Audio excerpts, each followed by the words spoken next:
faut se mettre devant ton téléphone. Amen. Amen. Amen. On va se tenir debout. On va commencer par adorer le Seigneur. On va tous se lever la voix, bénir son nom pour sa fidélité. Merci Papa pour ta fidélité. Merci Jésus pour ta main sur nos différentes familles. Merci parce que tu nous conduis, tu nous gardes Papa. Chaque fois que nous nous déplaçons, tu es avec nous Jésus. Tu prends soin de nous Papa. Nous voulons bénir ton nom, nous voulons t'élever Jésus. Nous voulons être infiniment reconnaissants Papa pour ta bonté. Béni sois-tu Dieu Tout-Puissant. Béni sois-tu Père car tu es fidèle. À toi seul l'honneur et la gloire. Au nom de Jésus. Que ce don soit sur nous au nom de Jésus. Merci pour ta fidélité.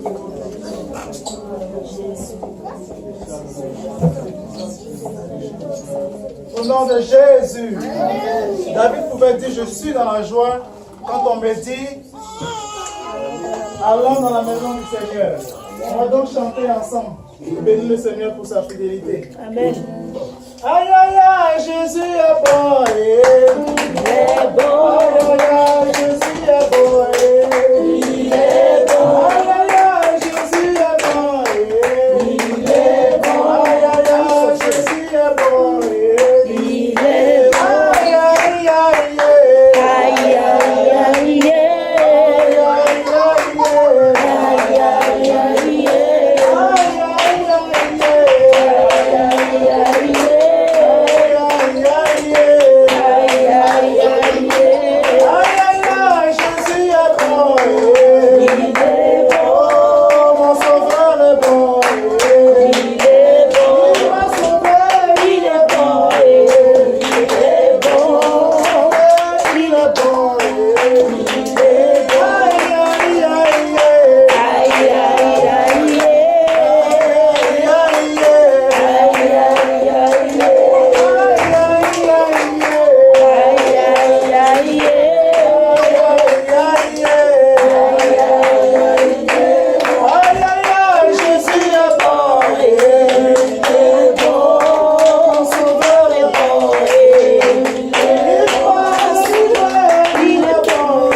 Seigneur, brille en moi.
de ma vie. Jésus est le rocher de ma vie.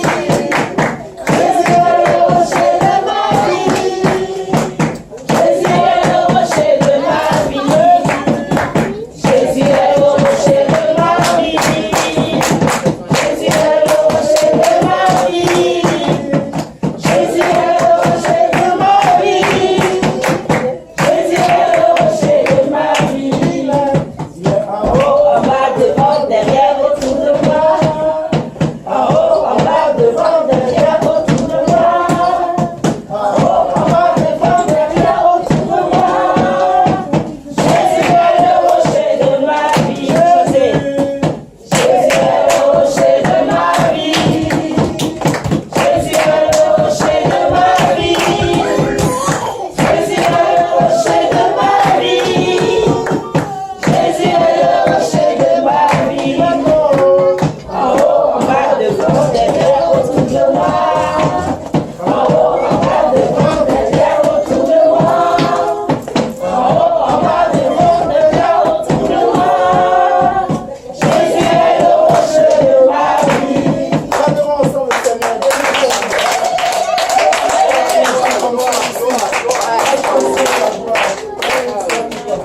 Au nom de Jésus, notre Dieu c'est de la louange. Il avait dit que Jésus est venu chercher ceux qui étaient perdus. C'est la louange. Dieu est venu chercher la louange, l'adoration, la louange. Adorons-le de tout notre cœur. Au nom de Jésus. Amen. Nous allons passer en même temps aux offrandes.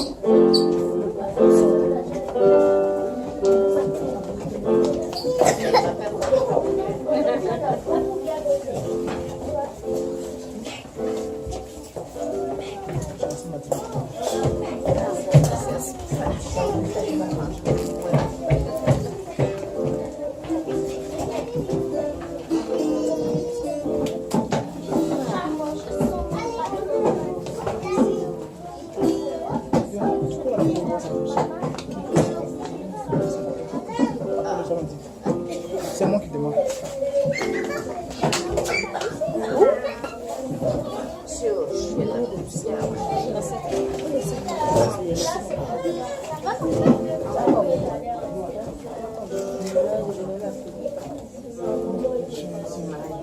Amen. Nous allons nous tenir debout et prier ensemble.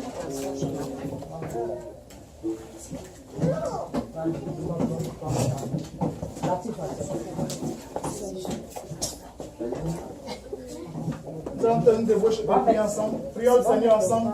Père, nous voulons bénir ton nom, nous voulons être infiniment reconnaissants pour ta fidélité.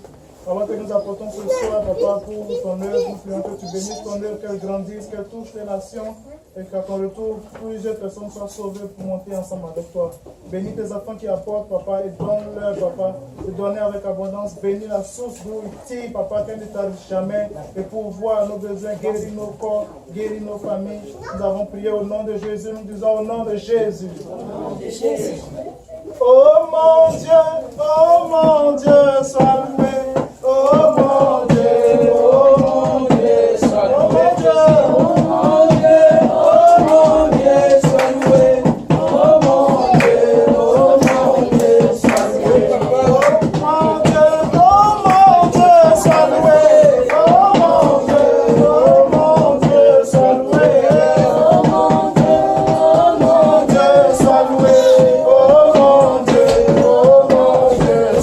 Oh mon Dieu,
Malheureusement, ce soir, le pasteur ne pourra pas être là.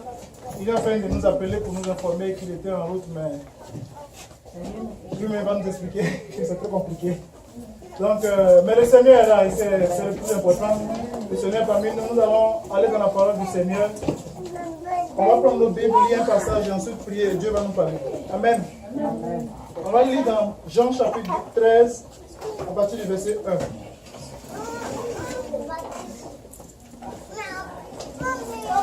Les amis, c'est le moment de lire ça, ok?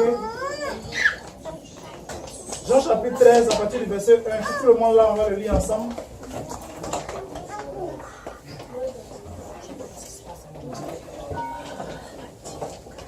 On peut le lire maintenant? Jean chapitre 13, oui. Verset combien? À partir du verset 1. C'est bon? On va lire ensemble. Je vais faire la lecture. Célébration de la Pâque. Jésus lave les pieds de ses disciples. Avant la fête de Pâques, Jésus, sachant que son heure était venue de passer de ce monde au Père, et ayant aimé les siens qui étaient dans le monde, mit le comble à son amour pour eux. Pendant le souper, lorsque le diable avait déjà inspiré au cœur de Judas Iscario, fils de Simon, le dessein de le livrer, Jésus, qui savait que le Père avait remis toutes choses entre ses mains, qu'il était venu de Dieu et qu'il s'en allait à Dieu, se leva de table, ôta ses vêtements et prit un linge dont il se ceignit. Ensuite, il versa de l'eau dans un bassin et se mit à laver les pieds des disciples et à les essuyer avec le linge dont il était ceint. Il vint donc à Simon-Pierre et Pierre lui dit, « Toi, Seigneur, tu me laves les pieds ?»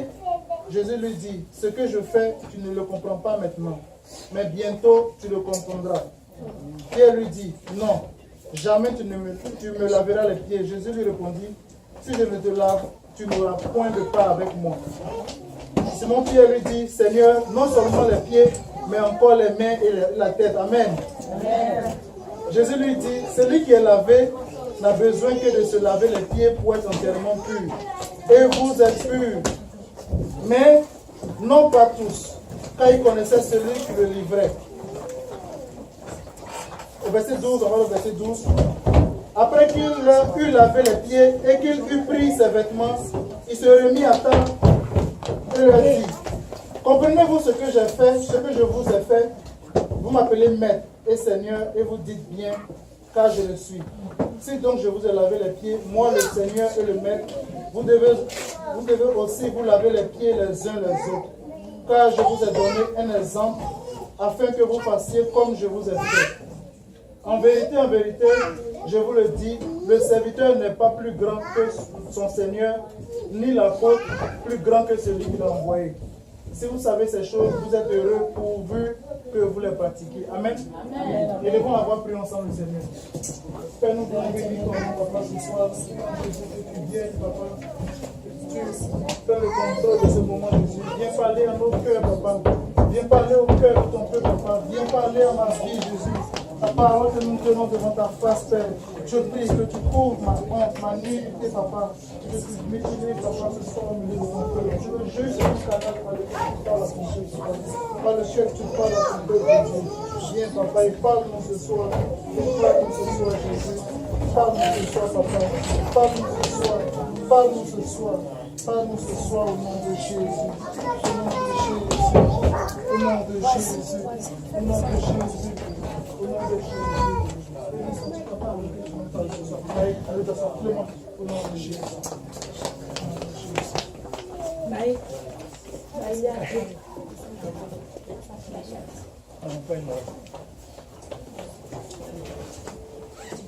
Ok, ce soir, avec l'aide de Dieu, je voudrais juste partager avec vous sur ce thème. Nous sommes tous des serviteurs. Nous sommes des serviteurs. Donc là, on approche de la Pâque. Comme actuellement, on approche de la Pâque, c'est juste dans 2 semaines. Et on voit Jésus qui se retrouve avec ses disciples. Ils sont tous assis. Lui qui est le maître, qui a passé tout ce temps avec eux, à faire ce grand miracle, ces grandes choses, à leur donner plein d'exemples, à les envoyer parfois, aller me chercher un anon, aller faire ceci pour moi.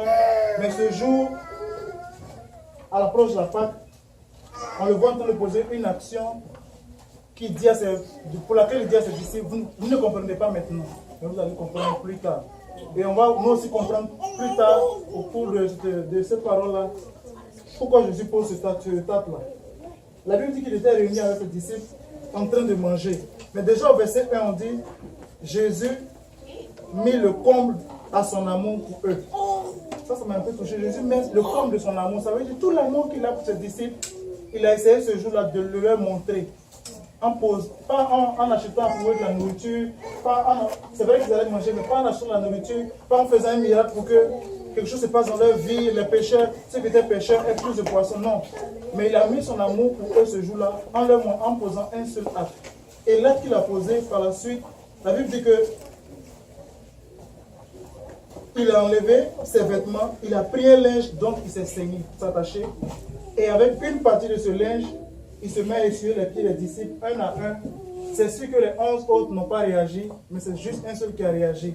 Et je me suis posé la question, pourquoi Jésus n'a pas cherché à essuyer une partie de leur corps? Peut-être la tête, les mains, comme Simon Pierre avait demandé, il a plutôt fait les pieds. Alors aujourd'hui on a des voitures, on se déplace, on vient partout, mais à cette époque il n'y avait pas de voiture. Ceux qui étaient plus nantis se déplaçaient avec des armes, des canons, mais tous les disciples se déplaçaient pratiquement à pied. Donc j'imagine un peu comment leurs pieds devaient être. Des gens qui ont marché un peu partout, c'est en Israël, c'est un pays désertique, dans le désert, marcher partout. Mais Jésus prend la peine de s'asseoir et de nettoyer les pieds sales, on peut le dire ainsi, de chacun des 11 disciples. On pourrait même voir peut-être l'eau qu'il a utilisé. Le premier c'était propre, mais à la 11e personne, on imagine que l'eau était sale. Mais le but c'était de leur donner un grand enseignement. Pourquoi Jésus pose une telle action? On le voit pratiquement à la fin quand il leur dit, vous m'appelez maître et seigneur, mais vous dites bien, je le suis. Mais si je vous ai lavé les pieds, vous devez aussi vous laver les pieds les uns les autres. Nous sommes des serviteurs, tout comme Jésus. En le faisant, Jésus est en train de se mettre au service de ses apôtres. Et servir demande qu'on ait beaucoup d'amour. Si on n'a pas d'amour, on ne peut pas servir. Tu n'as pas d'amour dans ton cœur, tu ne peux pas servir. Parce que pendant que tu es en train de servir, regardez Jésus, pendant qu'il servait, la Bible dit, il connaissait déjà celui qui allait le trahir. Parmi les 11 qu'il avait, il y avait un déjà qui était en train de préparer un coup. Comment faire pour mettre fin à sa vie? Nous sommes des serviteurs. Et une fois qu'on accepte de suivre Jésus, de marcher, tu es automatiquement un serviteur. Et servir, ça se fait dans tous les domaines. Papa Bomolé, son épouse, serve le Seigneur ici. En donnant à manger aux gens, vous servez le Seigneur. Mais parmi les gens qui vont venir quand on a mangé, d'autres ne vont même pas vous dire merci. Ils vont prendre et partir. Mais continuez de servir. Continuez de servir sans regarder à tout ce qui se passe. Continuez de servir. Nous avons annoncé l'évangile. Faites du bien partout. Donnez de nos biens, de notre argent, de tout ce qu'on a aux gens. Mais en retour, c'est un couteau qu'on reçoit dans le retour. Continuons de servir. Nous sommes juste des serviteurs. Nous sommes juste des serviteurs. Jésus l'a fait. Imaginez les pieds sales des gens. Mais il prenait le temps de le faire. Les gens qu'on sait, les gens qu'on aide, on peut entendre tout ce qu'ils disent de nous dehors. Imagine, voilà ce qu'il a dit sur toi. Voilà, tu as fait ça pour lui, mais regarde ce qu'il dit. Lui, les pieds des disciples étaient sales, mais Jésus les a nettoyés. Continuons de servir, continuons de faire du bien. Parce que Jésus lui-même, le maître, a servi.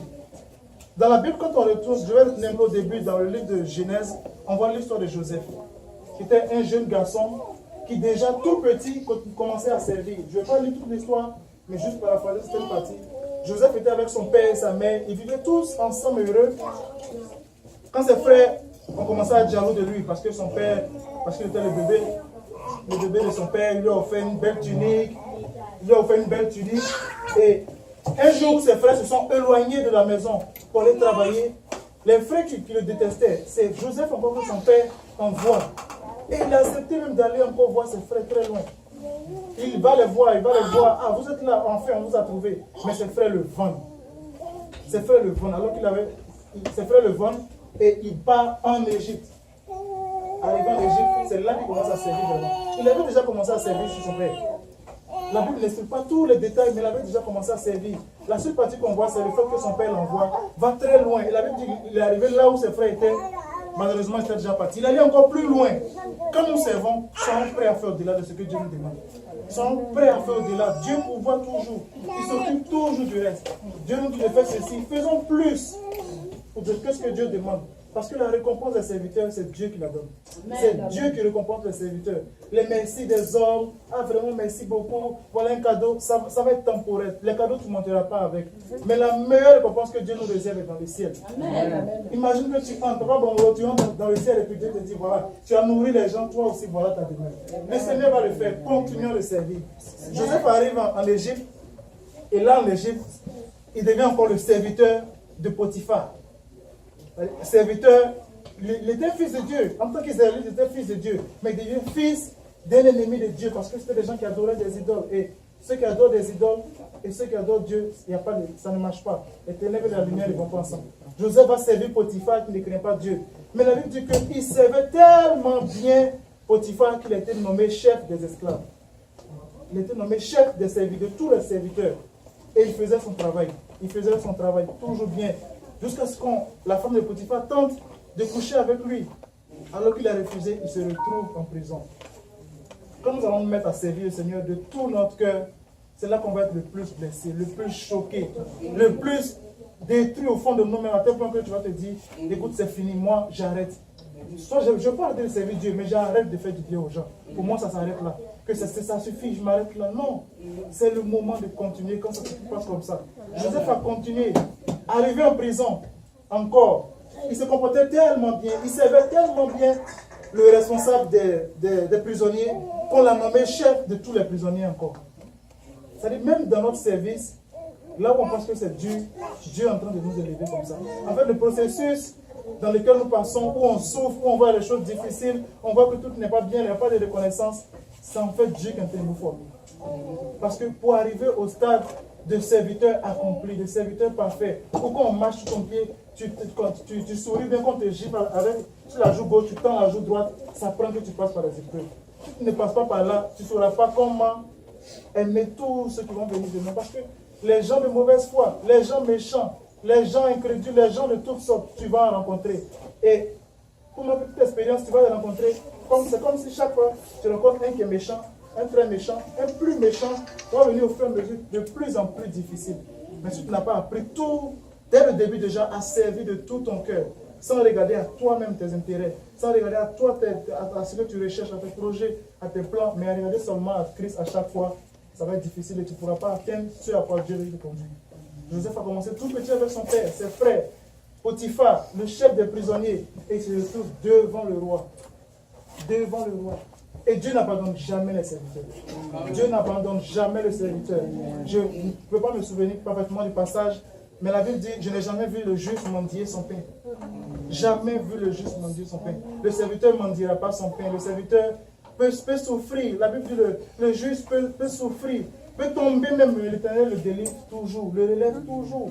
Ça peut être difficile, alors que tu es en train de servir, d'aider les gens. Tu les vois réussir, tu les vois sortir, tu les vois partir. Et toi, tu es dans ta même position. Alors que tu te dis, c'est moi qui l'ai fait. Je me rappelle quand tu es à l'école, tu as un examen, les autres n'étudient pas.